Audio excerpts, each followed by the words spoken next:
ఇచ్చారండి. ఇప్పుడు మీరు ఆటో విశ్రాంతిలో నేను విలన్ వచ్చారు కదా, నాకు బాగా పేరు వచ్చాను విలన్గా. బయట అండ్ బయటలో బొట్టు పెట్టుకుని పైకి చూస్తాగమ్మ మహానుభావుడు గుడిసెడు బుద్ధులు మనసులో పెట్టుకుని చేశా. అందుకు కరెక్ట్ బాగా అయ్యా. ఇంత బొట్టు ఉంటుంది నాకు ఎప్పుడు ఈ కళ్ళ చూడే. వైట్ అండ్ వైట్ గోల్డ్ చైన్లు. నేను ఫైనాన్సర్ని. అమ్మాయిని కన్నేసి దాన్ని విలనిజం పండించా. అర్థమైందా? ప్రేక్షకులకి నా మీద కోపం వచ్చింది. హీరోయిన్ని ఇలాగ ఇబ్బంది పెడతావు హీరోని అని నాకు బాగా కనెక్ట్ అయ్యారు. నా మీద నన్ను విమర్శించారు. అన్ని బాగా జనంలోకి వెళ్ళానండి. అంటే విలన్ చేశా. విమర్శన వచ్చినప్పుడే మీరు నటుడా గుర్తు. అదే కదా, మీరు ఎమ్మెల్యేగా పోటీ చేసినప్పుడు మీకు వచ్చిన ప్రజల నుంచి ఆదరణ ఏంటిది?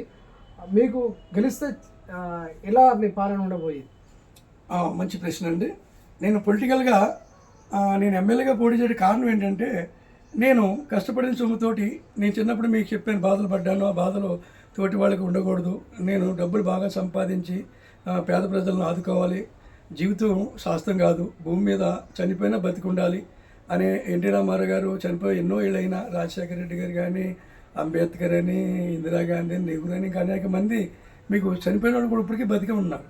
అవునండి, వాళ్ళు కూడా భూమి మీద మళ్ళా పుట్టినాడు. రాముడు, కృష్ణుడు, ఇంకా అందరూ. అలాగా నేను కూడా చనిపోయిన ఈ భూమి మీద బతికుండాలి. నేను ఎంతోమంది కష్టాలను తీర్చి ప్రతి ఒక్కరి హృదయంలో కాకుండా ప్రతి ఒక్కరి ఇల్లులో నా ఫోటో పెట్టుకునేలాగా నేను చెయ్యాలి. సేవా కార్యక్రమాలని ఉద్యోగం చేయటం. నేను చేసిన సంపాదన ఒక పరిమితంగానే దేవుడు నాకు ఇచ్చాడు. ఆ పరిమితమైన కుటుంబం చూసుకుంటూ నాకు తోచిన విధంగా సొంత డబ్బులతో ఎవరిని చేయి చాపుకుంటూ సహకారాలు చేసుకుంటూ సేవా కార్యక్రమాలు చేసుకున్నప్పుడు 26 చేసిన ఇంకా 74 చేయాలని కోరుకుంటున్నా. అందుకు నేనేంటంటే ఒక ఎమ్మెల్యేగా నేను గెలిస్తే పరిధి చాలా ఉంటుంది. ఇప్పుడు చెప్పిన షూటింగ్కి నిజమైన ఎమ్మెల్యేకి పరిధి ఎక్కువ ఉంటుందండి. ఇప్పుడు చాలామంది గుడిసెలు ఉన్నాయి, వాళ్ళకి ఇల్లు కట్టించాలి. నా దగ్గర దమ్ము ఉందండి, మాట్లాడే దమ్ము ఉంది, అసెంబ్లీలో గట్టిగా మాట్లాడగల శక్తి ఉంది. అవసరమైతే ముఖ్యమంత్రిని ఇష్టంగా మాట్లాడి ఒప్పించి నేను ఈ సమస్యలని ఈ నియోజకవర్గాన్ని 3 పూలు ఆరకాయలు చేయగల శక్తి ఉందండి. ఎక్కడ డబ్బులు తీసుకుని సంపాదించి నేను అహంకారంగా వెళ్ళాలని కానీ, నేను విపరీతంగా డబ్బులు సంపాదించి నా కూతుళ్ళకి, అల్లుళ్ళకి, మనవాళ్ళకి వాళ్ళ కోటీశ్వరులు చేయాలని కానీ, జీపులు వేసుకుని అహంకారంగా సెక్యూరిటీ గార్డుని, పోలీసుని పక్కన పెట్టుకుని అహంకారంగా జీవించాలని కానీ నేను నా కోరిక అప్పుడు లేదు, ఇప్పుడు లేదు.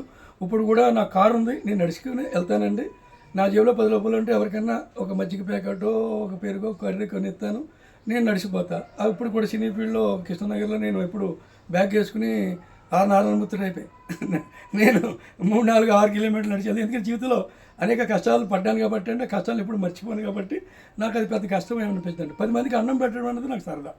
మేము దేవుడు ఇచ్చిన మరి అది మంచి కార్యక్రమం అనుకుంటానండి. ఆ మంచి కార్యక్రమంతో నేను ఫాలో అవుతాను. అందుకే దేవుడు కూడా వీళ్ళందరూ ఆశీస్సు వల్ల మా కుటుంబం, మా పిల్లలందరూ కూడా 3 పూలు ఆరికాయల జీవితాలు అందరూ ఉన్నాయండి. నాకు కూడా ఎవరు కష్టాలు పెట్టరు, మా అల్లుడు కానీ ఎవరు కూడా అందరూ గొప్పడు దొరికితే కారణం నేను చేసిన పుణ్యాలే అనుకుంటాను. నాకన్నా మా మిసెస్ ఇంకా దాతృత్వం ఎక్కువ అండి. ఎక్కడన్నా పెళ్ళాలి మొగుడిని ఎదరికి డబ్బులు ఖర్చు పెట్టినవారు అందరూ మీకు తెలిసిందే ఉంటారు. అందరూ ఉండరు కానీ ఎక్కువ మంది అలాగ ఉంటారు. మా భార్య మాత్రం 10 మందికి అన్నం పెడదామంటే 15 మందికి పెడతాం, పొద్దుకి 10 మందికి అనే టైపు ఆవిడే ఉంటుంది. కష్టమైనా రోగం వచ్చినా ఇప్పుడు ఆవిడకి ముక్కులో ఒక చిన్న ఆపరేషన్ జరిగిందండి. అయినా మొన్న విలేకరులకి భోజనం పెట్టామండి. మన ఇంట్లో తిన్నారు భోజనం, మధ్యాహ్నం లేట్ అయిపోయింది. అలాగా ఆవిడ నాకన్నా గొప్ప ఆవిడ ఎంఎస్ వాణి నా భార్యగా రావడం ఎన్నో జన్మ చేసుకున్న పుణ్యం. అందుకే ఆవిడ పేరు ఎంఎస్ వాణి సేవా సంస్థ అనే పేరు పెట్టి అనేక మంది ప్రజలకి నా సొంత డబ్బులే తప్ప ఎవరిని 10 రూపాయలు అడిగి నేను ఎవరికి దానం చేయనండి. అది తప్పు. 10 మందిని చందాలు అడిగితే అప్పుడు నామోస్ అవుతాం. వీడేదో ఈ పేరు చెప్పి ఈ డబ్బులు వసూలు చేసి ఆడు బాగుపడుతున్నారు అంటారు. నేను మంచి షర్ట్ కొనుక్కున్నా ఈ డబ్బులు వసూలు చేసి ఆడు కొనుక్కున్నాడు అంటారు. అప్పుడు కష్టపడి ఆడు మనతత్వం అయితే పాపం ఆడు పేదలు నిజంగానే మన డబ్బులతో ఆడు డబ్బులు పెట్టాడు అనరు కదా. అలాగా మాట పడకూడదు అనే ఉద్దేశంతో అండి నేను 10 మందికి, 5గురికి, 50 మందికి, 100 మందికి నాకు వచ్చిన మిగిలిన డబ్బులు, నేను షూటింగ్ చేసిన డబ్బులు, ఏదైనా మంచి మార్గంలో నాకు కష్టపడి వచ్చిన డబ్బులనే మా ఇంట్లో పోగా మా భార్య మేము అనుకుని ఆ సేవా కార్యక్రమాలు చేసామండి. అలాగే చేస్తాను, ఎప్పుడు కూడా ఎవరికి చేసేస్తాను.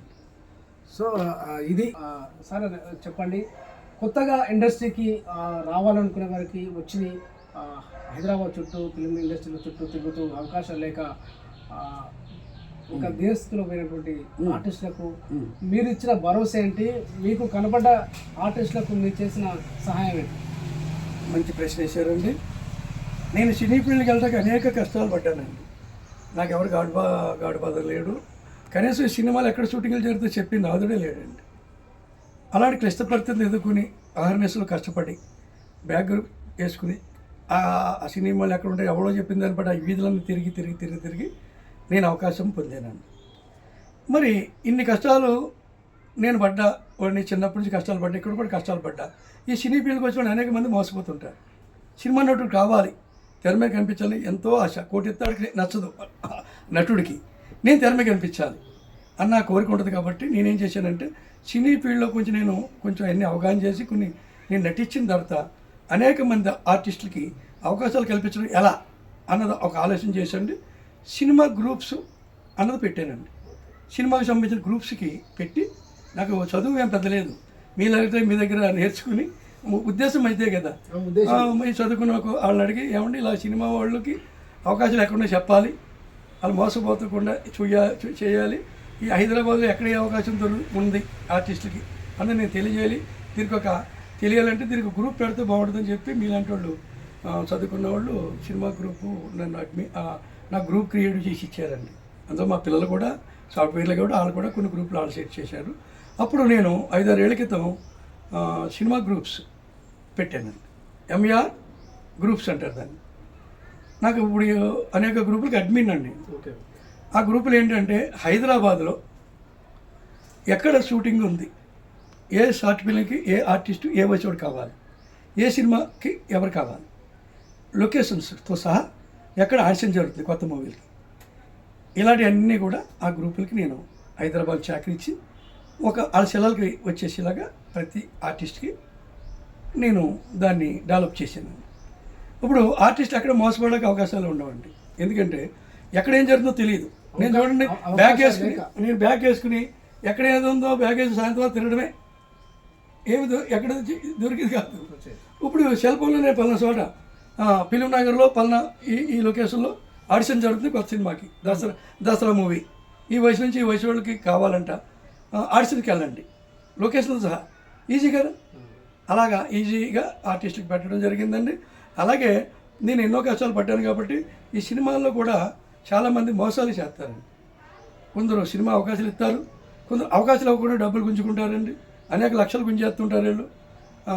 సినిమా చేసుకుని డబ్బులు కూడా ఇవ్వకుండా సెల్ ఫోను కట్టేసుకోవడం, ఇలాంటి కార్యక్రమాలు నాకు తెలుసు కాబట్టి ఆ కార్యక్రమాలు కూడా తుదిముట్టిచ్చా. నా గ్రూప్ ద్వారానే ఎవరికైనా అన్యాయం చేస్తే నాకు తెలియజేయడం, నేను ఎవడైతే మోసం చేసాడో ఫోటోలు హైలైట్ చేయడం, హైదరాబాద్ అన్ని గ్రూపులకి పెట్టి ఎదవ నా కొడుకు అని చెప్పి వాడిని హైలైట్ చేయడం, నేను ఫస్ట్ ఆడికి నేను ఫోన్ చేసి డబ్బులు వసూలు చేయడం, డబ్బులు ఇవ్వకపోతే గ్రూపులో పెట్టి ఎంత మేనేజర్ అయినా ఎంత నిర్మాత అయినా నేను ఎక్కడ రాజీ పడలేదు. నాకు అవకాశాలు పోయినా పర్లేదు అనుకున్నా, నేను పడ్డ కష్టాలు కూడా పడకూడదు, నాకు అవకాశం పోతే పోయింది. నేను ఎప్పుడు కూడా అవకాశాల కోసం కూడా నేను భయపడలేదండి.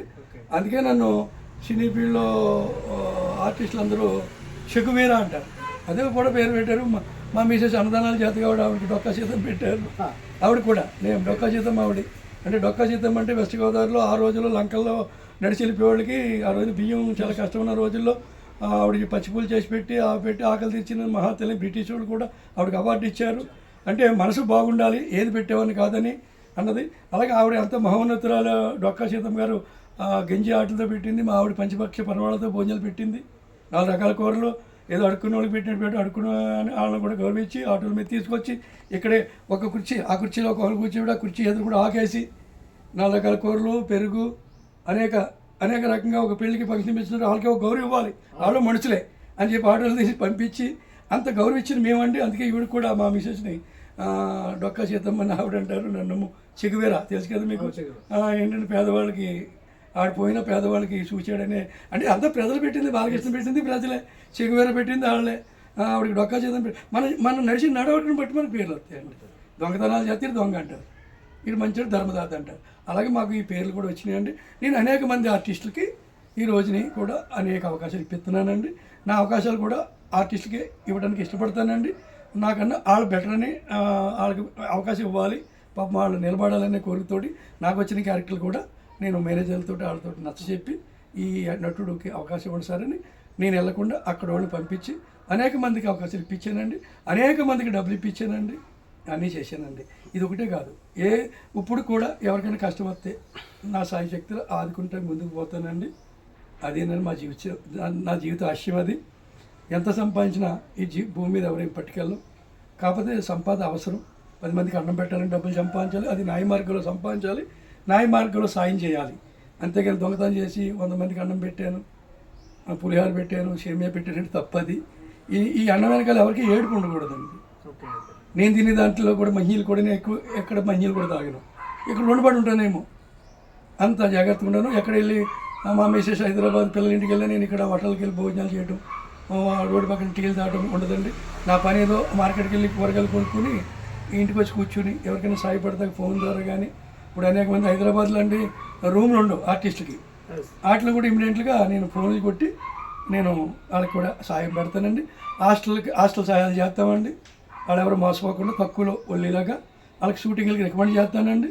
ఇక్కడ నుంచే రోజుకి ఎంతమందికి నేను సాయపడ్డాను అన్నది నా కాన్సెప్ట్ అండి. నేను ఎప్పుడు కూడా ఎవరి దగ్గర నేను చేజాపను, అవకాశం ఇచ్చానని చెప్పి ఒక రూపాయి అడిగిన వాళ్ళు ఇస్తాను, నేను అది పొందనండి. ఎందుకంటే వాళ్ళ కష్టం, వాళ్ళ చెమట నేను తీసుకోనండి. ఏదన్నా నేను కష్టపడింది 10 మందికి పెట్టాలి, లేదా ఇద్దరికి పెడదాం, లేదా పెట్టకపోతే కూర్చుందాం. ఇదే నా కాన్సెప్ట్ సార్. అందుకనే జీవితం మొత్తం నాకు 64 ఏళ్ళు తిండిపోయినా ఇప్పటి వరకు జీవితంలో ఇంత హాని కూడా ఎవరికి తెలపట్లేదు, ఇంత హాని కూడా తెలపట్లేదండి. నా విజయం ఏంటంటే ఎప్పుడు ఎవరికి ఇంత హాని కానీ, ఇంత హానికరమైన ఆలోచనలు కానీ, నేను ఎంతమంది నన్ను ఇబ్బందులు పాలు చేసినా ఈర్ష్తోటి, నిజాలు కాదు ఈర్ష్తోటి చేస్తారు. ఈర్ష్తో చేసినప్పుడు కూడా నేను అది కూడా ఒక ఛాలెంజ్గా తీసుకుని ముందుకు.